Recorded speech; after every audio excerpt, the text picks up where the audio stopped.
Hi, Dana. Hi. Hi, I'm Haley, the dietitian. How are you? I'm good. How are you? Good. How are you doing today? Pretty good. How are you? I'm doing well. You wanted to speak with me? Yeah, I just got diagnosed with type 1 diabetes and I'm really confused and concerned. So the doctor said that I should come see you for some help. Yeah, absolutely. Do you know what type 1 diabetes is? Not really. Okay. So basically what type 1 diabetes is, it's a condition where our body stops production of a hormone called insulin. And what insulin does for our body is it helps convert food, which gets converted into sugar, into energy through our cells. So let me show you an example. Let's say that this is our cells, and this is glucose. So when food breaks down, it gets into our body glucose. Now our cells want to use glucose as energy, but glucose can't get into it. So the insulin acts as a hormone and kind of like a key to open up your cells, deposit the glucose, and that is how it's used for energy. And this energy is what we use in everyday life, like thinking, talking, moving, things like that. So without insulin, our body isn't able to get the glucose into our cells. So this causes a lot of problems. So with that, we have conditions like hyperglycemia, which is when we have too much glucose in the body. And we also have hypoglycemia, which is when we have not enough glucose in the body. And this is kind of the balance we try to face when it comes to type 1 diabetes. So it's really important to monitor this and make sure that we keep the blood glucose levels or sugar intact. So do you have any questions about that? Nope, not at the moment. Okay, great. So did your doctor talk to you anything about insulin or taking insulin? He prescribed me for what he said was a fast-acting insulin and that I should take it before I eat. Okay, so today we're actually going to talk about different ways that you can eat and how you can work with your diet and foods you like to eat with the insulin you're going to be taking. So we're going to talk about carbohydrate counting, which I'll explain in a second. We're also going to talk about portion sizes, and we're also going to talk about timing and consistency of meals, especially when it comes to taking insulin. So before we start, I asked you, did you bring any food items in today? Yeah, I brought some macaroni and cheese. Okay. Because it's delicious. Okay, awesome. So when it comes to carbohydrate counting, we always want to make sure that we're aware of the carbs we have. So do you know what a carbohydrate is? Yeah, it's kind of like the starches and stuff, right? Like bread, rice, pasta. Absolutely. So do you like to eat all those kinds of foods and stuff like that? Yeah. Okay, great. So when it comes to carbohydrates, there's also different kinds of carbohydrates in foods like ice cream or milk, or some of our vegetables actually contain carbohydrates, just sometimes not as much, but they still contain little bits of carbohydrates. So let's look at this. So when it comes to looking at nutrition labels, we want to make sure that we're counting the total amount of carbohydrates per serving. So when we account for carb exchange, we like to think of 15 grams of carbohydrate equals 1 carb exchange. And we want to make sure, especially with type 1 diabetes, that we're monitoring that, especially with the insulin we're taking. So when it comes to 15 grams per 1 exchange, how many carb exchanges do you think are in 1 serving of this mac and cheese? Okay, so in 1 serving, there's 47 grams, so that's a little more than 3. Yeah, that's great. That's awesome. That's exactly right. And it's also good that you rounded it off so you know kind of exact or estimates of how many carbs you're taking in at a time. So it's really good to be aware of that. Now, is there any other foods that you brought in today?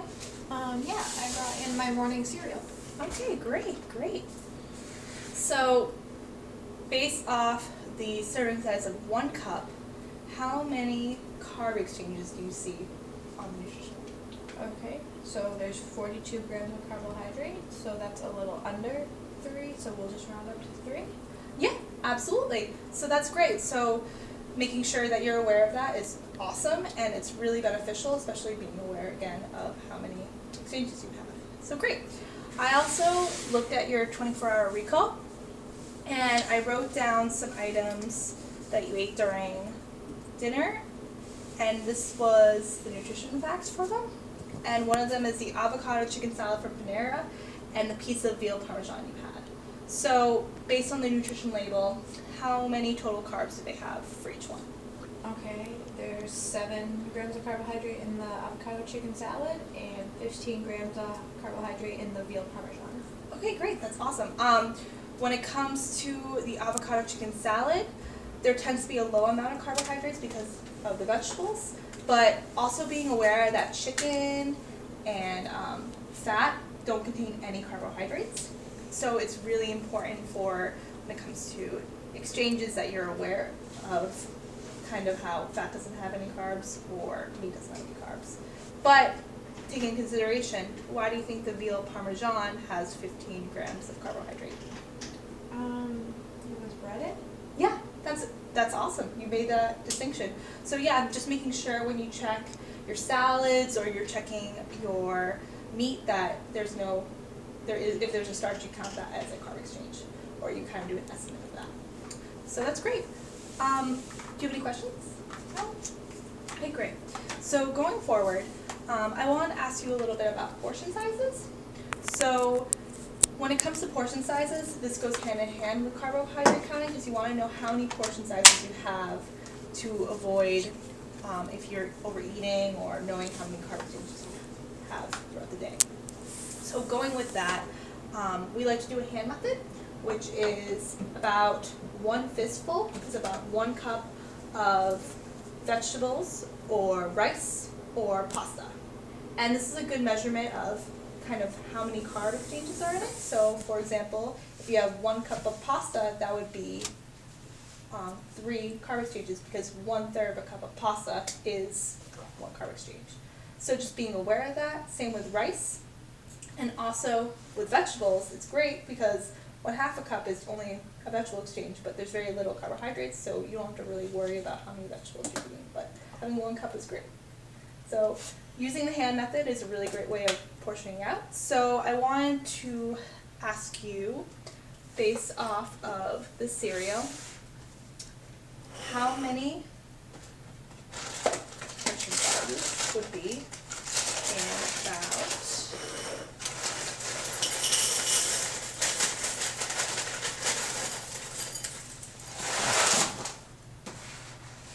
this amount of cereal? Okay, so if I make my fist, it looks a little bigger than my fist, so I'd say about 1.5 cups. So since 1 cup is 3 carb exchanges, Yeah. it would probably be a little bit more than 3 exchanges. Great, great. That's awesome. So that's a really good method you can use. We also like to use, again with the hand method, something that you can look at is 3 ounces of a meat or chicken is about the size of your palm. And for fat, from the top of your thumb to the bottom of it is about 1 tablespoon, so that can be considered a fat exchange as well. So we tend to look at that. So great, I'm so glad that this worked really well for you. This is great. So going off of that, when it comes to consistent meals and timing of meals, it's really important especially when you're taking fast-acting insulin, because what happens is when you take insulin, you're supposed to be eating 15 minutes after you take your insulin. So to make sure that it works and that you don't go into a state of hypoglycemia because you're not eating any glucose, so it's basically breaking down nothing. So it's really important to emphasize on that. So I wanted to ask you, because I know you have a really, really busy day because you are working at the shop that you said that you worked at, and that normally you don't have time for breaks and stuff like that. So I wanted to ask you, what time of the day do you think would be a good way to add meals or snacks to your everyday schedule? Well, I don't really eat in between meals, so maybe in between breakfast and lunch and dinner. Preferably maybe around like 4-ish. Great, because that's actually a great suggestion because it's really important, especially because you want to make sure that your glucose levels are intact, that you're eating less than 4 hours in between meals. So a lot of times people tend to eat either 3 big meals or they tend to eat 6 small meals. So whatever one you choose that goes well with your work schedule, totally up to you, just making sure that you're monitoring it and making sure you're taking it with your insulin before time. So going with that, I wanted to ask you at 4 o'clock, so what kind of meals would you like at that time, or what kind of snacks do you think you would really like at that time? Well, that's right before I go in to teach my class, so nothing too big, maybe just like banana, granola bar, crackers or something like that. Okay, is that a realistic goal for you? Do you think you will have time to eat a snack during that period of time? Yeah, just something small though. Okay, absolutely. So when it comes to bananas, this is especially really important. Fruits are also considered a carbohydrate exchange, about half a cup. And we tend to think of a banana as one full exchange. So just letting you know that a half a cup, which is about a half a banana, is one carb exchange. So if you're eating one full banana, it's considered 2 carb exchanges. But throughout this whole process, you'll learn a lot about different kinds of exchanges and how to tell which ones, and you'll get really, really good at it. So, and if you have any questions, you always can come to me. So going on, is there any other areas of improvement you would like to do for snacking or anything like that? I feel like I just need to get in a routine and start snacking more so I can keep consistently eating. Okay, so where's another time of day where you would like to add a snack? Well, I do have a light breakfast and then I don't eat till lunch, so probably in between there. Okay, what time were you thinking about? Probably around 10, 11-ish. Okay, and what kind of foods do you like to eat during that time? Or like in the morning? In the mornings, I can't really do anything too sweet, so maybe some vegetables. Vegetables? What kind of vegetables do you like to eat?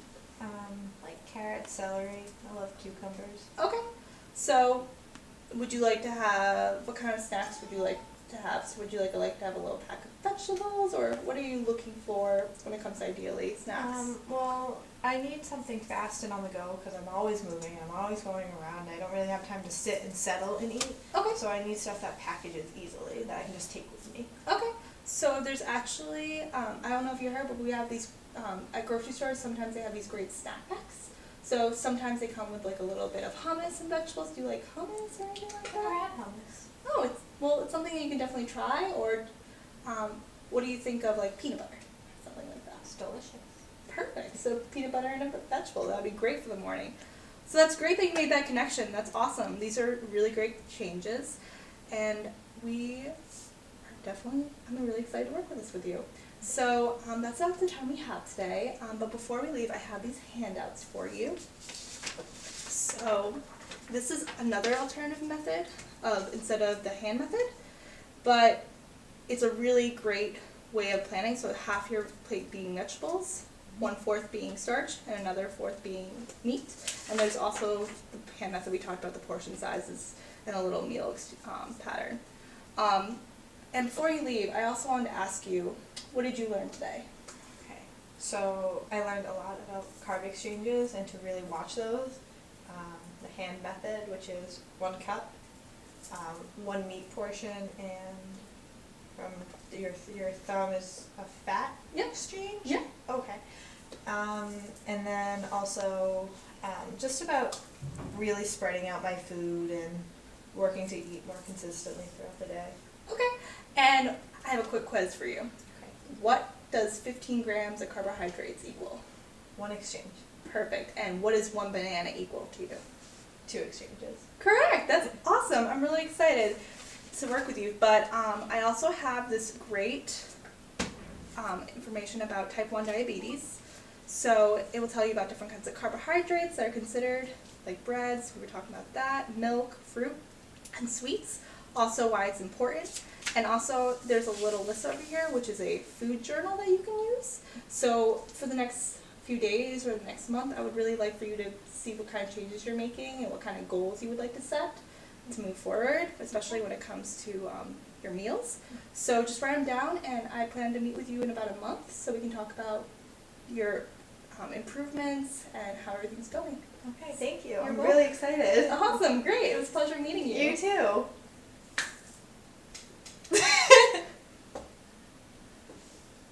It won't stop. Oh, it's okay. I just switched my notes.